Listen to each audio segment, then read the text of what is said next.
Welcome to Talk with Kristen with an E, the podcast that's like therapy, but cheaper and way more fun. I'm Kristen, host, storyteller, and occasional overthinker. From making friends to surviving burnout, reminiscing on our younger days, and learning how to adult, we'll chat about all life's lessons and laugh in between. So grab your drink, get comfy, and let's talk it out.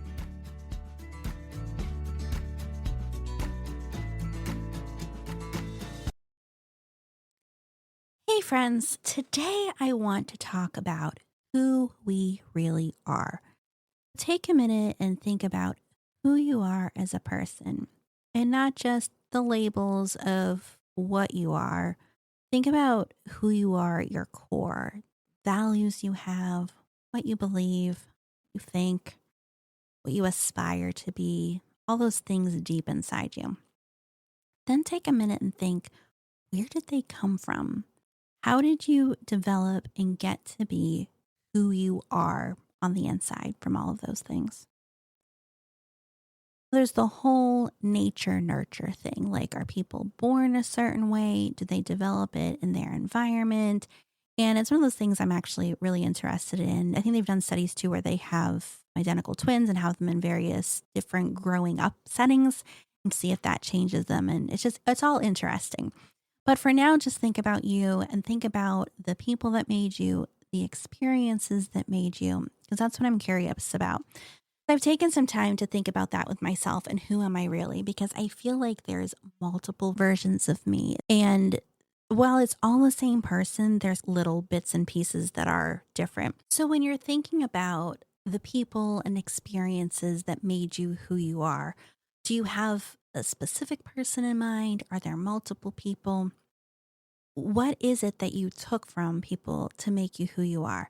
I've been thinking about this because I was starting to think about who am I and how did I become this way? And is it something that this is how I always was? Or have I adapted because of people I'm around, people I'm trying to impress, people I'm trying to be like? And I took one example of like how other people have influenced my life. And I want to say not even influenced, how it got to a point where I don't know if anything of this is myself or it's all other people. And it's going to be a really simplistic thing. I started to look at all the music that I like, and I have a wide range of musical taste. I love so much music. And when I started thinking about why I like the music I like, I'm like, did I ever like any of this on my own, or was it always because of someone else? So we're going to go through a quick list of how I started liking all these different music types, and then we can go into it a little bit more and see if there is a deeper reasoning that we can come up with. All right. So my early musical tastes were definitely influenced from my mother. So we listened to an oldies station growing up. We listened to them all the time. And my mom and I would play this game where someone would come on and she'd look at me and say, okay, who is it? And I'd have to name the artist, sometimes the song. I got pretty good at it, to be honest with you. So good, in fact, that quick side story, I worked at a place called Brewster's in high school and part of college. It was my favorite job ever. Shout out to Mr. Graves, who's by far the best boss I've ever had and taught me so much. So speaking of Mr. Graves, so we're there in the back of the ice cream place and a song came on and he said, hey, if you can tell me who sings this, I'll give you a free quart of ice cream. And I was like, ooh, like acting like it was going to be a hard one. I didn't know who was singing. And I was like, is it Neil Diamond? And he was like, yeah, it is. And he thought me, someone who was 17, 18, didn't know who Neil Diamond was. Oh, I knew who Neil Diamond was, and I got that free quart of ice cream. But that was all thanks to my mom. And because of my mom, to this day, I still love Barry Manilow, the Carpenters, like all that kind of music is just, I love it. It's got a soft spot in my heart. Then when I started getting more into music, like 7th, 8th grade, the boy I was obsessed with in 8th grade, Kevin, he liked country music. I didn't know anything about country music, but because I liked Kevin, I decided I liked country music. And because of Kevin, to this day, I still love 90s country music. Old-fashioned Kenny Chesney, Brian White, Tim McGraw. Oh my gosh, George Strait, love them I love 90s country music, and it's because of Kevin. So thanks, Kevin. Then high school boyfriend, he was more into what I would call the harder stuff. He liked a lot of rap and that kind of music. So I got my love for Eminem from him. So yeah, Eminem was totally not something I was allowed to listen to, something I probably shouldn't have been listening to. But Eminem, Nelly, some of the rap stuff is what I got from high school boyfriend. And then I had another boyfriend after high school boyfriend who we always listened to a lot of contemporary Christian music. And we were always driving around his car. I call him Volkswagen boyfriend because he drove a Volkswagen and loved his car. And that was what I remember a lot about him. To this day, if I hear Michael W. Smith, I still think of Volkswagen boyfriend. And then college boyfriend. College boyfriend got me into bands that I had never heard of. May, there is an album from May that is one of my absolute favorites, The Everglow. Oh my gosh, I love that CD. And when I'm stressed or have a lot of anxiety, listening to that CD just makes everything better. And yes, I actually do still have the CD. When I listen to it on Amazon Music because it's digital, but I do own the CD. But he got me into May and Copeland and other bands like that, which I think are probably more emo, maybe indie rock. So I got into all kinds of music that way through him, and some of it I still love today. And then boyfriend after that, my now husband, he listened to all rock. 2000s rock, things like that. So from him, I became obsessed for a moment with Breaking Benjamin. The Diary of Jane album is my favorite. And 3 Days Grace, love them. And a few other bands, like when we're in the car, we're always listening to his music. So I've learned to appreciate more of that now too. And then my son who is 11, his favorite band was AJR. Again, a group I had never heard of before, but since my kid was listening to them, I'm like, okay, I'll try it. You guys, AJR is my favorite current band. I absolutely love them. The songs they sing are so relevant. They're so upbeat. Just, love AJR. So looking at all these musical tastes, I start to think, is there any music I like on my own? Have I just been absorbing what everybody else likes and making that me? Have you seen the memes where it's like, learn a new thing, find a new thing? Well, this is my personality now. And I was like, is this what I have been? If I just taken things from people and absorbed it and been like, oh, this is who I am now. Oh, yes, I am a girl who likes emo music now. Oh, yes, I am a girl who likes 2000s rock music now. Oh, yes, I am a girl that now likes 90s country music.